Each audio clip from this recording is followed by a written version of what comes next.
would look at you. Or you can go buy a new suit so that you look good on your next interview. It's okay to pray, but if you don't do the natural, if you don't do what only you can do, you aren't even giving a chance of God to bless what you're doing. You can't pray to lose weight while you're sitting in the donut shop doing your devotional. It doesn't work that way. I mean, God's awesome, but He's going to bless your effort and bless some common sense and bless the brain and the body that He gave you to figure some stuff out. I know that if you're a student in this room, you probably had a test before. You hopefully don't have any more this summer, but you probably will next year. And for your tests, if you've got a big test the next day, I would challenge you that staying up all night praying probably ain't going to get it done. That you might want to start with a prayer around 8 or 9 o'clock and then study until you fall asleep. Would probably be a better way to pass the test. That God's not just going to you're probably not going to wake up the next day and just have all, He could do it. He never did it for me.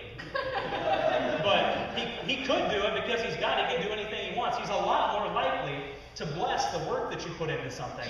That if you study all night and you pray to Him and just ask Him for wisdom and knowledge to recall that information, whenever you wake up the next day, you'll remember a lot more probably of what you studied that night because you had God with you. But if you would have only prayed, you wouldn't have had any information for Him to recall. It's just like that couch story that I told you to begin with. I think there's a lot of times where God is waiting to see if you're going to get off the couch before He gets involved. I'm not saying you can earn your way into His blessings. I'm not saying you work your way there, or that God only rewards those that help themselves. That's not the way it works.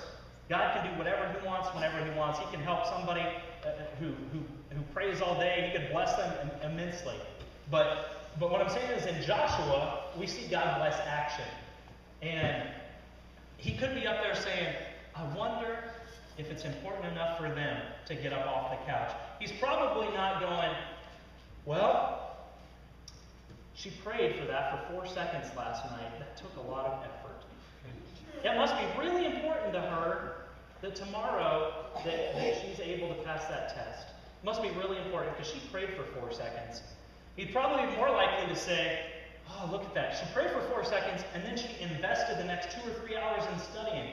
I think she's serious about it. I think she probably needs my help. I'm willing to come alongside that. He's probably not up there going, well, that guy prayed for his marriage again. That took about 14 seconds tonight. That's a lot of dedication to me.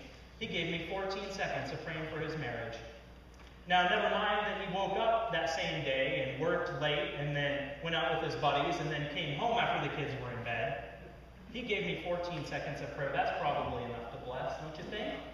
I don't think so. I think God's going, man, you prayed for 14 seconds. That's awesome. It's not about the much time you pray. But I want to see what you do tomorrow. You get up, you go to work, you get off on time, you come home, you have dinner with your family, you spend some time out in the yard with your kids, and then when you go to bed, you pray for your marriage again. And I'm going to continue to bless that.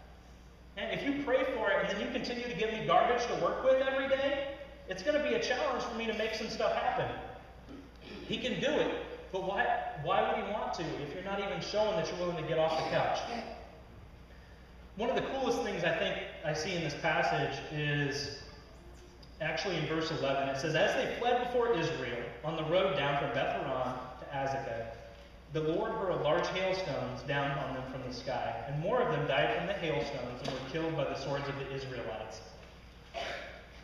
Now, I don't know what radio stations y'all get out here, but I imagine on some channel you probably got K-Love or Air One or something like that, some Christian radio.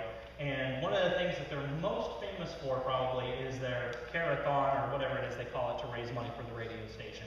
And you'll probably hear that a lot of times. And you'll even probably hear them say, well, we have a generous giver that has just called in with a $2,000 matching gift. And if we get 10 people to give us $200 in this hour, we'll have $2,000, and then that person will match that gift with another $2,000, and we'll have $4,000. But if we don't show the action, if we don't get involved, and you guys don't call in, that matching gift could go somewhere else to another ministry, whatever that is. And so they use matching gifts a lot of times to get people to give. And this passage shows us right here in Joshua 10:11 that God is your generous giver. God's a generous giver that is called in with your matching gift. He's just waiting to give it to you. He wants to see you get off the couch, and he won't bring you a cookie. He's going to bring you a whole store of cookies. He's just waiting. He killed more guys with hailstones than Joshua's team did with swords. He's waiting for you to call on his name, ask specifically for what you want, and he's waiting for you to take action. He's waiting for you to move forward so that he can come alongside you with his matching gift. Like I said, there's no way to earn his favor, but we see clearly in Joshua how this recipe played out, and it probably doesn't work every time. Sadly, it doesn't work every time. Otherwise, I'd have a lot more money and a lot more fun, I'm sure, but and probably get myself in a lot more trouble. That's probably why it doesn't work out every time. But you've got to get out there. You've got to give God an opportunity to bring the matching gift. And maybe you don't even recognize the matching gift whenever it comes. You think God didn't answer the prayer. Maybe He brought a matching gift in a way that was different than what you thought it would be. Or maybe you can't recognize it for a few years to see where God acted in that situation that you were calling on Him for. And I'm going to ask Luella, I believe it is, to come and just play a little bit for us today as I close. And don't get excited because my close is a lot of stuff. We're not going to beat the Methodists to the buffet, that's for sure. But because I want you guys to think a little bit about what in your life could be your sun stand still prayer. What's going on? Where's God leading you? Is He leading you to break an addiction? Is He leading you to make a bigger difference in your community? Is He leading you to reach out to an adult child that maybe you don't have a relationship with that you should have? Maybe He's leading you to be a leader in a place where leaders usually don't go here in New Life. Maybe He's calling this church in the direction to reach more people, and you need to be a major part of that. And whatever that sun stand still prayer is, it's in you. God gave it to you a long time ago. And it's just a matter of uncovering it, wanting to discover it, and then taking action on it. A lot of you may even know what your sun stand still prayer is. I mean, I knew mine for a long time, and it took a long time for me to be willing. It took me a long time to be willing to face it, to make changes, to take action. I'll tell you, if He's called you out of an addiction, or if He's calling you to restore a marriage, or if He's calling New Life to be a bigger part of this community, the Bible clearly says over and over again, you can go ahead and start. I'm going to talk over you the whole time. Just don't let your fingers get tired. It's going to be a while. But He's going to, if He said it, if God spoke it, and you felt it, and you know the direction He's calling you, if God spoke it, He will fulfill it. Every single time, He will fulfill it. And He's asking you to step out in faith. And you know what? If you step out and people look at you like they had to have looked at Joshua, if Joshua says, "Oh, sun, stand still," this right-hand guy's going to be like, "What did he eat last night? There's nothing good coming out of this dude because there's no way that's going to happen. It never happened before then." If people are looking at you and they say, "You can't do it," they say, "It can't be done," or "The church can't grow that way," or "You're going to be trapped in that forever," there's no reason to stop. There's no reason to change.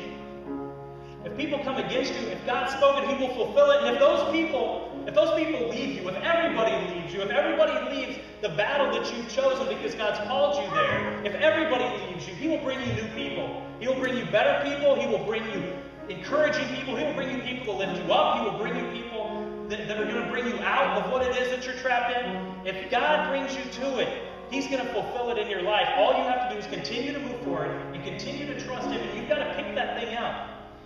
You can't leave today saying, "I'm going to wake up tomorrow and I'm going to pursue the same things that I'm pursuing," unless the thing you're pursuing is what He put in your heart. If you want to share the stage with Joshua, Joshua had a big stage before God, and he asked Him for a lot, and God delivered on it every time. And if you want to share the stage with Joshua, if you want to pray to get a job, you've got to take the resume, you've got to make the phone calls, you've got to get the suit, you might have to get the education to take. If you want to get a job, you've got to pray your sun stand still prayer, draw a line in the sand and say, "I'm going to move for it. I'm going to move for the job that God's called me for, and I know it's going to happen because it happened for Joshua." You've got to claim the promise that He gave Joshua and say, "God, I saw what you did for Joshua. I have no doubt you can do that for me." You've got to claim it. If you want your family to come closer together, if you want to reconcile a marriage that might be on the brink of disaster, If you've got kids that are getting into their teens and you think things are going crazy and you've lost control, you've got to share the stage with Joshua and say, my son stand still prayer is I'm not going to let that happen because I know God's called me to my marriage. It doesn't matter whether it's fun for me. It doesn't matter whether it's not for my enjoyment. God's called me to my marriage because that's where He wants me to be. And I'm gonna pray a son stand still prayer that God fulfills that in my life, that He gives me the strength to get off on time, that He gives me the strength to come home instead of go out with my buddies, that He gives me the strength to play with the kids in the front yard whenever we think that's wasted time. We've got to pray the son stand still prayer that if we think God's calling us to be reconciled to an adult child that's left the home and maybe they've gone their own way, and maybe their own way doesn't look anything like God's way. But if He's calling us to that, we've got to get over our differences. God can reconcile that relationship if you sit at home next to a perfectly good telephone